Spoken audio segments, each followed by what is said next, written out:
सार्वजनिक होगा। हम भी राह देख रहे हैं, आप भी राह देखो। एक जुड़ा हुआ सवाल जुडिशरी पर, हायर जुडिशरी के जो अपॉइंटमेंट प्रोसेस का एक सवाल काफी मुद्दा चल रहा है, एनजेएसी की भी बात हो रही थी, सुप्रीम कोर्ट ने उसको अनकॉन्स्टिट्यूशनल बताया। इस पर आपका व्यक्तिगत क्या मत है? देखिए, मेरा व्यक्तिगत कोई मत नहीं हो सकता, क्योंकि मैं एक पार्टी से बंधा हुआ व्यक्ति हूं। मेरा कोई व्यक्तिगत मत नहीं होता है। मेरा मत व्यक्तिगत मैं पार्टी में रख सकता हूं। पार्टी एक निर्णय पर पहुंचती है, फिर पार्टी का मत मेरा मत होता है। इसी तरह से सरकार में भी मेरा कोई व्यक्तिगत मत नहीं होता है। व्यक्तिगत मत जब प्रधानमंत्री जी चर्चा करते हो तब मुझे रखना होता है, या तो कैबिनेट में रखना होता है। इसके बाहर तो कैबिनेट का जो डिसीजन होता है वही हमारा डिसीजन होता है। परंतु मैं मानता हूं कि इस पर एक नए सिरे से एक बहस ये घटना के कारण खड़ी हुई है। जनता में काफी उत्सुकता भी है। हम राह देखते हैं कमेटी क्या करती है, उससे काफी आप कह रहे हैं उसके बाद बहस होनी चाहिए? नहीं, बहस तो अभी कर ही रहे हो आप। बहस में तो कौन किसको रोक सकता है, परंतु कमेटी क्या रिपोर्ट देती है इसके आधार पर सारी चीजें स्पष्ट हो। जम्मू और कश्मीर की ओर चलते हैं। कल आप वहां पर थे भी। राज्य का दर्जा कब तक मिलेगा, क्या आपको लगता है, और नई सरकार का कैसे आप आंकलन करते हैं? देखिए, भारतीय जनता पार्टी एक अखिल भारतीय पार्टी है। हमने भारत में दो नेताओं के नेतृत्व में सरकार बनाई, एक अटल जी के नेतृत्व में बनाई और एक लंबे समय के लिए लगातार तीसरी बार मोदी जी के नेतृत्व में बनाई। भारतीय जनता पार्टी ने कभी भी केंद्र में सत्ता रहते वक्त राज्य सरकार किसकी है वो नहीं सोचा है, ना हम कश्मीर के लिए सोच रहे हैं। कल ही मैं रिव्यू करने के लिए गया था, उमर साहब मेरे साथ ही बैठे थे, भोजन भी किया, बड़े अच्छे से उनकी फोटो भी आई है। जी जी। और हम सभी राज्य सरकारों के साथ जिस तरह का हमारा व्यवहार होता है इसी का है। परंतु सुरक्षा और अलगाववाद, इस पर हमारा स्टैंड फर्म है। इसमें कोई कॉम्प्रोमाइज ना हम करेंगे ना किसी को करने देंगे। अभी कठुआ क्षेत्र में कुछ घुसपैठी घटना जरा सा सामने आई है, इसमें कुछ आपको लगता है ये पाकिस्तान स्पॉन्सर टेररिज्म टाइप के कुछ? नहीं, घुसपैठ तो पाकिस्तान के अलावा रसिया से कैसे हो सकता है? वहीं से हो सकता है, और ये तो सालों से कर रहे हैं। मगर देश के जवान बहुत मुस्तैद है, देश की सरकार भी मुस्तैद है। हम यहां पर कोई कांड नहीं करने देंगे, और करेंगे तो दंडित भी करेंगे उनको।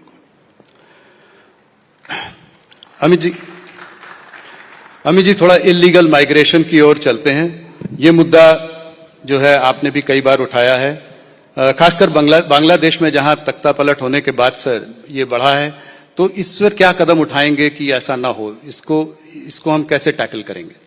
देखिए, सबसे पहले तो मैं इसके लिए बंगाल की जनता को विनती करना चाहता हूं, आने वाले चुनाव में भारतीय जनता पार्टी की सरकार बना दीजिए, ये समस्या वहीं से समाप्त हो जाए। इसलिए क्योंकि ममता जी हम पर आरोप लगाती हैं कि भाई बीएसएफ बॉर्डर को देख रही है और आप कैसे घुसपैठ हो रही है, और बंगाल से दिल्ली तक, बंगाल से जम्मू तक कैसे पहुंच जाते, भारत सरकार क्या कर रही है?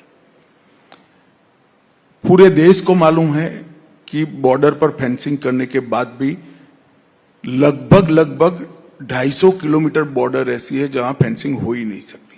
नाले हैं, बड़ी बड़ी नदियां हैं जी, विकट भौगोलिक परिस्थिति है, और 400 किलोमीटर बॉर्डर ऐसी है जहां पर बंगाल सरकार हमें बॉर्डर करने, फेंसिंग करने के लिए भूमि नहीं दे रही है। अब जिस बॉर्डर में 600 किलोमीटर खुला रह जाए, वहां घुसपैठ का रोकना बहुत दिक्कत होता है। मूसलाधार बारिश में, ठंड में, गर्मी में नदियों के नाले खुले हैं, वहीं से आते हैं, न जाने घने जंगलों से। परंतु मैं एक छोटा सा सवाल देश की जनता के सामने, सवाल और स्पष्टता दोनों रखता हूं। वो आग तो गए देश में, चाहे रोहिंग्या हो चाहे बांग्लादेशी हो, उनका वोटर कार्ड कहां बन रहा है, जिसको लेकर वो पूरे देश भर में उत्तराखंड तक और कश्मीर तक ट्रैवल करते हैं? वो सारा वोटर कार्ड बंगाल के 24 परगना जिले से ही बनता है। हजारों पकड़े गए बांग्लादेशियों के पास से जो दस्तावेज मिलता है, जिला भी नहीं बदलते, इतना बेखौफ हो गए। सभी के फर्जी वोटर कार्ड, फर्जी आधार कार्ड, वो 24 परगना जिले के। और अब मैं ममता जी को पूछना चाहता हूं, किसकी जिम्मेदारी है? कोई विदेश से आता है, घुस गया, चलिए, इसकी जिम्मेदारी जनता तय करेगी। मगर घुस कर गांव में आया, क्या पटवारी को मालूम नहीं पड़ेगा कि गांव में 25 लोग नए आ गए हैं? क्या पुलिस वाले को मालूम नहीं पड़ेगा? कौन इनका आधार कार्ड बना रहा है, कौन उसका वोटर कार्ड? और वो कहती है आधार कार्ड भारत सरकार की एजेंसी अंततोगत्वा कलेक्टर होता है, जो आपके अधीन है। इलेक्शन कमीशन की भी एजेंसी तो कलेक्टर ही होता है, जो आपके अधीन है। परंतु ये सब इंडिया अलायंस की पार्टियों को उसमें अपना वोट बैंक दिखाई पड़ता है। तो इसका समाधान अब आसाम से क्यों बंद हो गया? जी,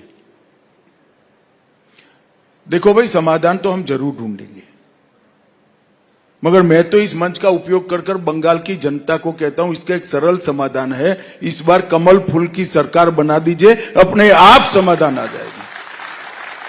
क्या लगता है अगले चुनाव में भारतीय जनता पार्टी की सरकार बनेगी?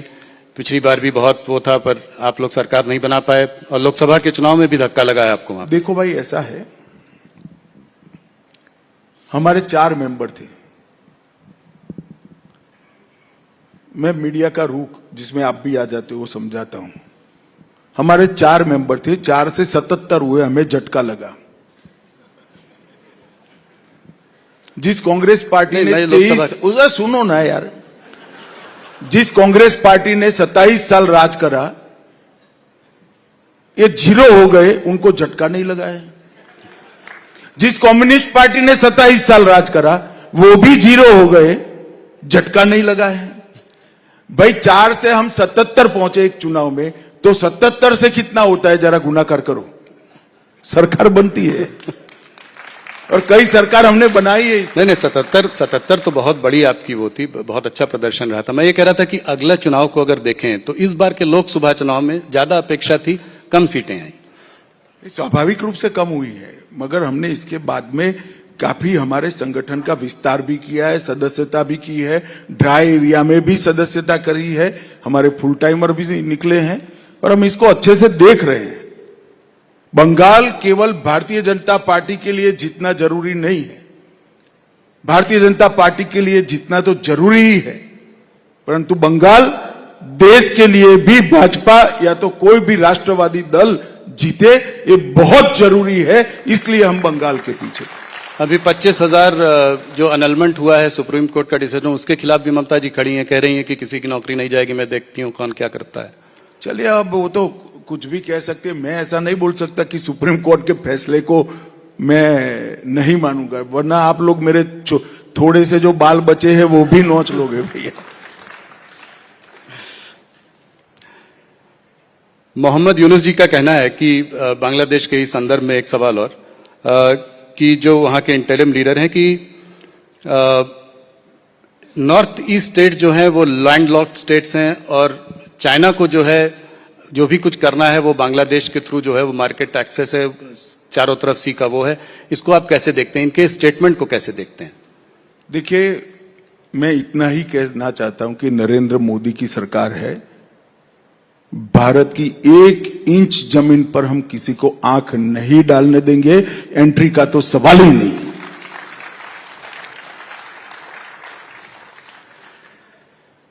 आपने हरदम, मैंने आपसे ये सवाल 2-3 बार पूछा है, फिर से पूछ